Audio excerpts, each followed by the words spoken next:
Ooh, it's cold today. Going on a walk and review. We gave it a name. Walk and review. I think that's fine. Kind of plain, but you know, it gets the point across. Welcome to our walk. I hope you're encouraged to walk and talk about board games too. And as usual, I am adjusting the camera at the start of our walk. I'm Jesse. I'm Melissa. And we're going to talk about board games we played this week. We've been trying to play one a day, and sometimes we're doing more than that. In fact, we're going to take it a little slower and slower pace down. We were walking in circles last time. So, you know, if we want to not do that, we can just take a little slower. Take it easy. On a stroll, walk a stroll and review. Yeah. Anyway, let's talk about it.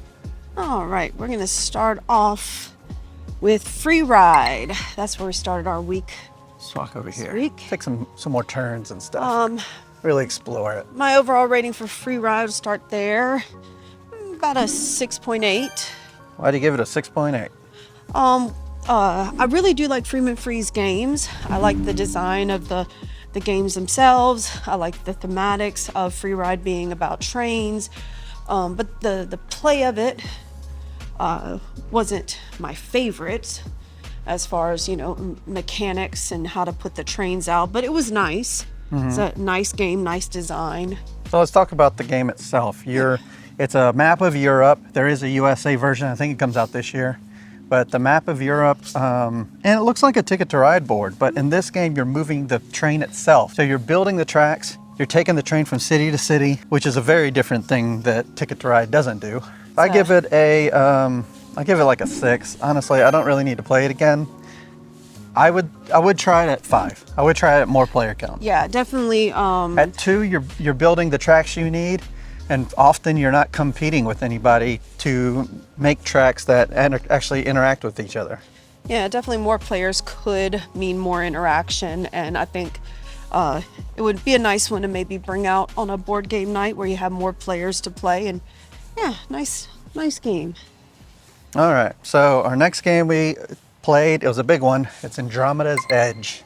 This is a game from Cardboard Alchemy. It's a big, I wouldn't call it a space epic because it's not like your Twilight Imperium space epic. It's a worker placement game with some track management going on. So, but if you want to sell it to your friends, tell them it's a big space epic because it feels like it, but when you start playing it, it's like, this could have been a Euro.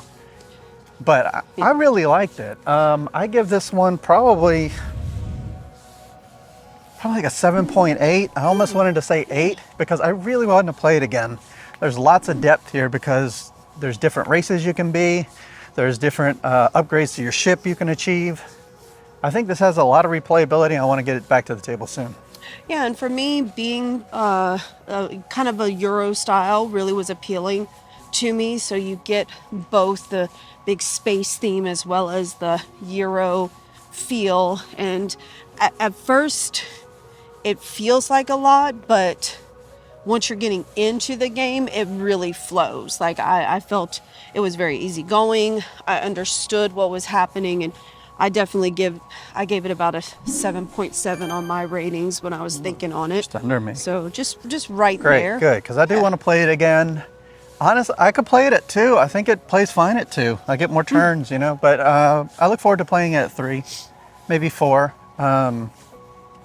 But yeah, I want to keep the turns to myself. I don't want it to go long. I think that's where it's going to shine.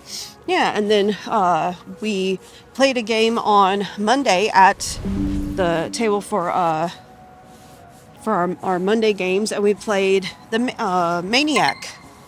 The Maniac. Yes. So this is a game that's going to be out maybe next year or possibly this year. This is a game that was sent to us from Escape Studios.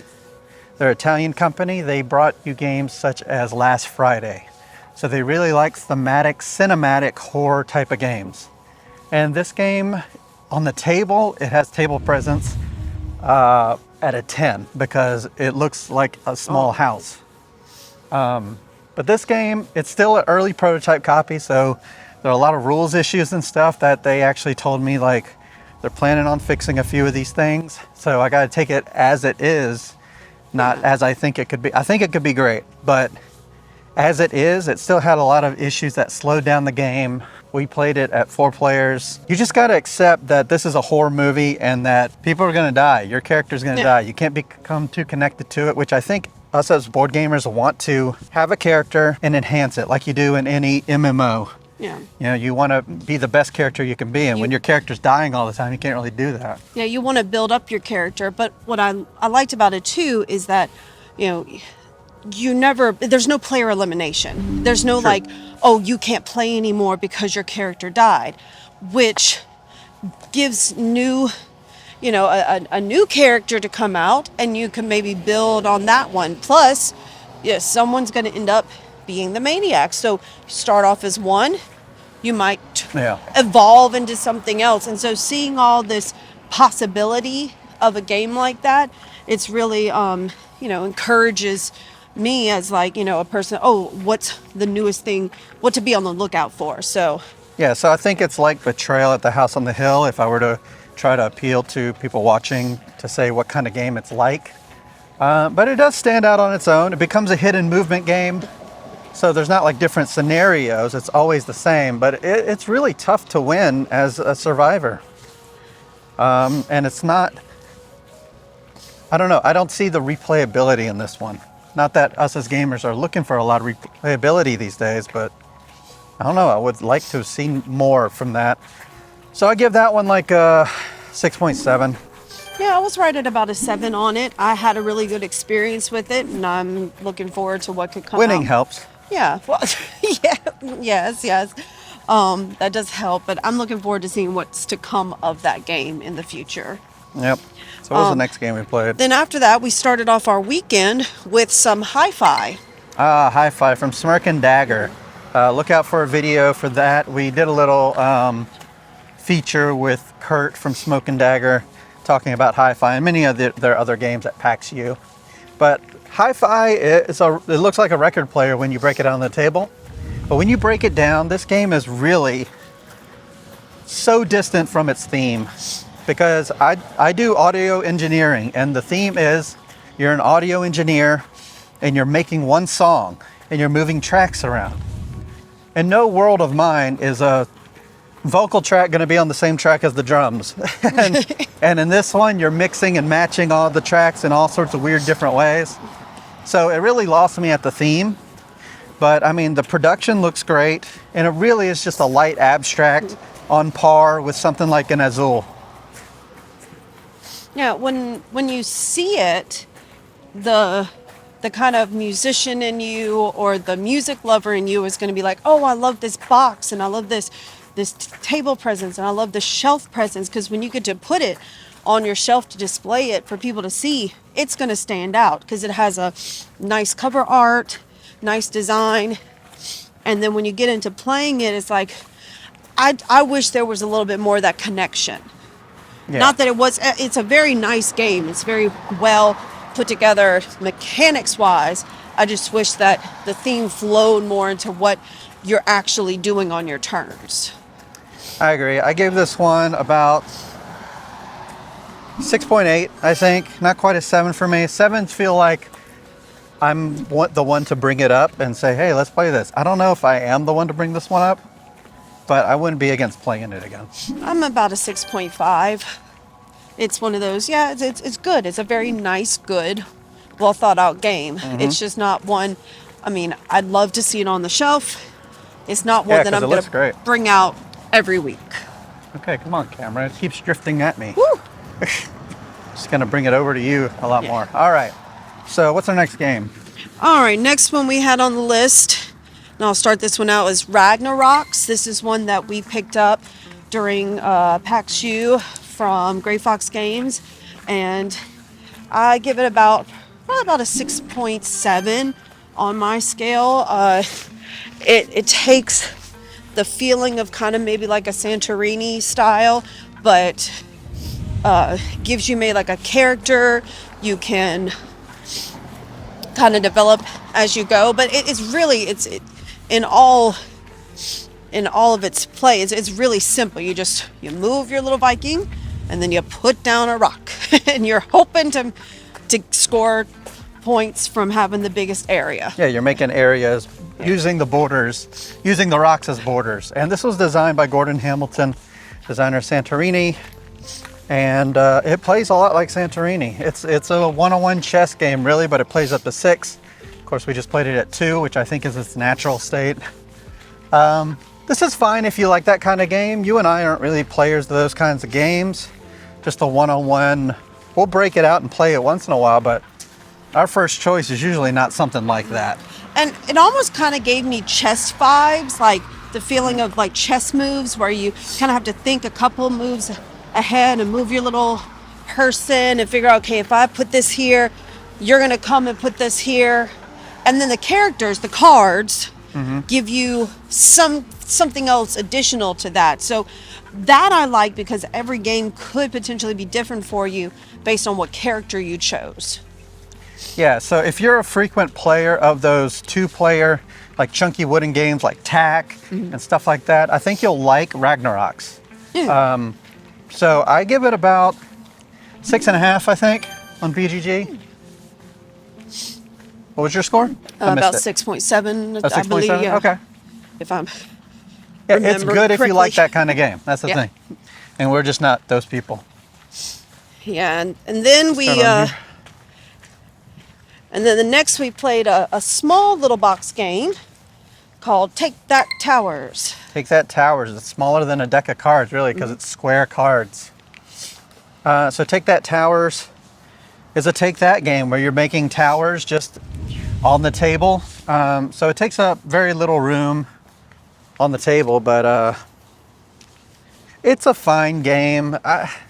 This is like if you're waiting in line somewhere, maybe you'll play it. But the thing is, you need the table space to play it. Yeah. So it's not like it being small isn't helped because you're still taking up just as much table space. Yeah, even in the directions at the beginning, it's like make sure you have enough table space to build Yeah. up to this many tower spaces. So it asks of you to have enough table space to build up all the cards. So So the advantage of being in a small box isn't really there. yeah, so that like on the go kind of pick up tiny box and bring it with you, great, but then make sure you have enough space to play it out. Yeah, so I give this one about a 6. Yeah, I was at about a 6.2 on it. Yeah, the theme doesn't come out to me. The only advantage it has is a deck of cards, but that's already lost because you got to take too much of your table. Yeah. All right. All right, and then we picked back up on a little bigger box game with Ezra and Nehemiah. Ezra and Nehemiah. This is from Garfield Games, but it's distributed everywhere like Renegade Game Studios and stuff like that. This is a game that takes place, it's the rebuilding of Jerusalem. So it looks like Jerusalem on the table because it is brown and beige. So while it doesn't look like much on the table, this game had a lot of depth for me. I really liked it. Yeah, for this one, like I wasn't sure what to expect from it at first because it is a little kind of muted in color and it's very just kind of playing out your moves It's as brown you go. like these crepe myrtles we're Yeah. walking through. Yeah. So it might not look like too much at first on the table, but I really enjoyed the gameplay of this one. This one, I had that feeling at the end that I like to have when playing games for the first time, which is when can we play it again? Yep. And that's, I wanted to play it right then, but but we were trying to get in a for lot of this games. goal, we're trying to get in a lot of games. We're trying to knock out that shelf of shame as much as we can. If we can have a game collection of 600 games and have all of them played, that would be amazing. But anyway, yeah, so Ezra and Nehemiah. It's a Shem Phillips and S.J. McDonald design, which they have some games on my top 10. They have a game on my top 10, Paladins of the West Kingdom. I need to play these back to back because I don't know if this one might take it over for it. I would It doesn't say, look as pretty as Paladins, yeah, but I would say this one definitely would be a little higher for me than Paladins, and this was definitely a strong hot take I on a mean, cold day. almost at that 8 for me, about right. at It's like a I think it's 7.9. over an 8 for me. I think it's like an 8.2 for me. Because Paladins, I sit at like close to 9. Because if it's in my top 10, it's got to be near the 9 level. I could probably easily give it a solid 8. I think I'll do that. Solid 8. I normally put out Not my for top me. 10 at the beginning of the year, like in February. With all these games getting played, things might shake up soon. Ooh. I don't know. But yeah, very good game. Go check it out. What do we got Yeah. next? And then we had Herstory. Sure, yeah, Her that one. Story. So this Herstory. has 3 different designers. I don't remember the name, but I remember one of them being Emerson Matsuchi, who's designed stuff like Spectre Ops and Century Spice Road, stuff like that. So this is a game from Underdog Games, the people who brought you Trekking, all the Trekking series, Trekking the World, Trekking Through Time. In this game, you're writing a book. You're an author doing research, and you're researching these women because you're writing a book about these women. 8 chapters. Each chapter is about a specific woman. On the back of these cards, they have all the data about these women, you know, their history or their herstory. And so by the end of the game, it's really cool. Like, you pick all your cards up together, you take your help sheet, put it on top, and it has like a book cover on it. And then you have a book you can actually read. It's really cool. And what I really loved about it is turning the cards over and learning about these women that, yeah, I did not know that about this person, even though I knew this person from history, but I didn't know that fact about them. So even from people that you might have recognized, like, oh, yeah, that was Amelia Earhart. Oh, I didn't know this fact about her. So Yeah. as you That's what you find yourself doing the Yeah. whole time is you're reading all these facts about people. yeah, so finding out a little bit of history and then finding out about people you never knew about. So that's fun too. Yeah, I gave this game, it's a very light game. I gave this game about a 7.4 or so because while the gameplay is super easy, and I'm not against games that are super easy, it's just it doesn't have a lot of depth, but the facts in it, I think set it higher. The ease of play sets it higher, and the art is actually really nice. And even though I had a little hard time getting the cards moving, and I might not have finished all my chapters, Yeah. I enjoyed so much learning about people through the game that it encouraged me to want to play it again just to see what new people could we find out about the next game playthrough. So I gave it about I'd say a solid 7 for me. Solid 7? Yep. Yeah, I'd play it again. It'll come back out in what, March, you said? Yeah, March for women's, to learn about more women in history in the month of March. All right. So what do we have All right, next? then we went way back. I mean, this is the Oh, God. royalest of oldest of games there is. The royal game of Ur. So I picked up this game because there's a Tom Scott video. It's actually by the British Museum featuring their version, or not their version, the original. The one. The Royal Game of Ur. Here, we'll cut through here. I don't want to, there's some people taking photos here Oh, because it's a lovely day here at the Botanical Gardens. Yes. You can probably hear them in the background, which is fine. Yay! Yeah, they're celebrating the Royal Game of Ur, Yes. which is, it's a historical piece. It's, you feel like you're playing history when you're playing this game. It'd be really cool to see it in the British Museum. But in this game, it's a racing game using some dice, and this is their interpretation of what they believe this game, the rules for this game is. They don't really know. Yeah. How could they? Yeah, but it's really interesting to see what their interpretation would have been for where this game started from and how long ago that games have been with us all this time, and just something like a racing game, you know, that we both like that style of game, you racing, trying to, you know, just get to the end. Yeah. No, it was fast paced. It was good. I didn't feel like I was playing a game from 2600 BCE. So yeah, I like Ur. I don't think it's one I'll pull out a lot. It's just going to be one that's kind of just historically existing in our collection. So I'd probably give it like a 6.5 or so. Yeah. Or maybe even a 6.2 or something. Yeah, you know? I'm right there with you. Probably 6.5, 6.6. You know, it's a solid, good game from, you know, the beginnings. Right. And then after that, we went to Risk Dune. The Arrakis. Arrakis was in flux. We were fighting for Arrakis. You were playing the oppression. I was playing the good guys. Yeah. So yeah, it didn't end well for me.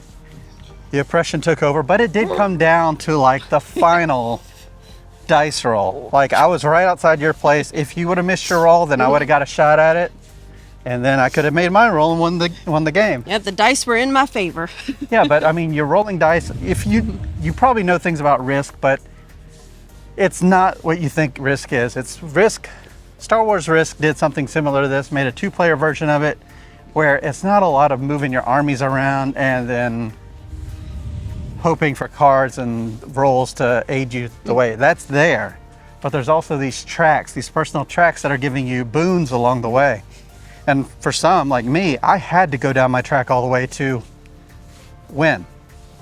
That was part of my win condition. Your win condition was just to wipe me out completely, which eventually came. My issues with it is the rules are poorly written. And I mean, it's 2025 now. Let's write some decent rules, sure. And we'll make our way back through the Cape Myrtles. Yeah, I mean, come on. Let's write some decent rules. This is from the Op Games. We love the Op Games. They sent this game to us, actually.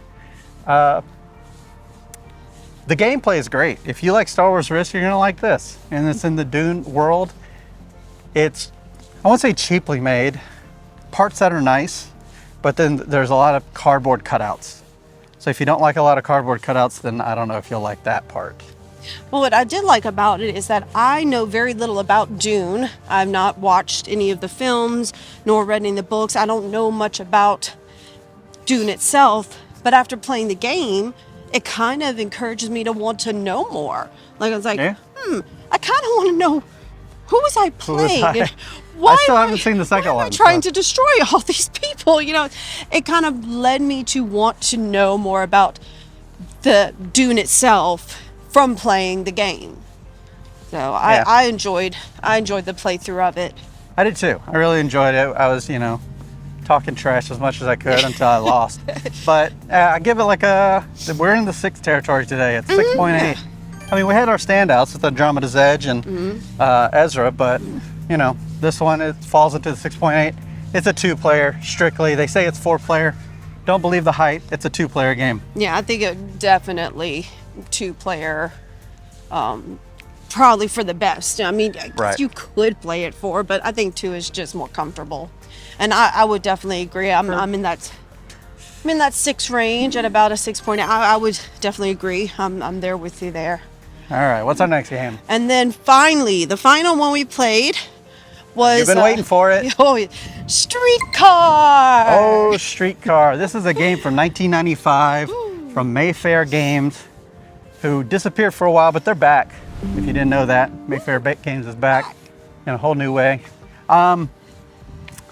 Its age shows, it feels like a game from 1985, to be fair. But the theme is you're driving a trolley through New Orleans and you're making these stops. First person to make their stops wins the game, so it's technically a race game. But I was expecting a game like Suro or a game like Metro. And what we got was lay down your tracks. The best interaction you could do is try to steer your other players off guard. And then your city just looks weird after that for no reason.